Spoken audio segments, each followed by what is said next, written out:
अस्सलाम वालेकुम, मेरा नाम मसूद रजा है। अपनी फैमिली के साथ मैं मैच देखने के लिए जा रहा हूँ। अल्लाह का शुक्र है बहुत अच्छे थे और पार्किंग भी बड़ी अच्छी है। और यहाँ पे जो ट्रैफिक का अमला है, ट्रैफिक पुलिस का अमला है, वो अच्छी तरह से लोगों को डील कर रहा है। और डीआईजी ट्रैफिक जो है उन्होंने अच्छे इंतजाम किए, वो मुबारकबाद के मुस्तहिक हैं। डीआईजी ट्रैफिक कराची के बहुत मशहूर हैं, बहुत अच्छे इंतजाम किए हैं माशाल्लाह से।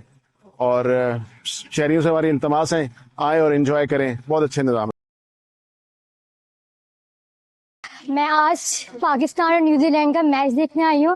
डीआईजी ट्रैफिक के बहुत अच्छे इंतजाम थे और मुझे कहीं पर भी मतलब आने में ट्रैफिक की वो नहीं हुई, प्रॉब्लम नहीं हुई। बहुत अच्छे, और उन्होंने इतने अच्छे वो रखे हुए कि हम लोग को फ्लावर भी दे रहे हैं। इन लोगों का बहुत बहुत शुक्रिया, थैंक यू सो मच। जी, मैं ट्रैफिक पुलिस का बहुत ज़्यादा शुक्रगुजार हूँ कि उन्होंने इतना अच्छा इंतजाम किया है, क्योंकि इतने अच्छे इंतजाम की वजह से क्रिकेट फैंस यहाँ आ रहे हैं, पाकिस्तान और न्यूजीलैंड के दरमियान जो मैच है उसका एंजॉय कर रहे हैं। Thank you so much Pakistan traffic police.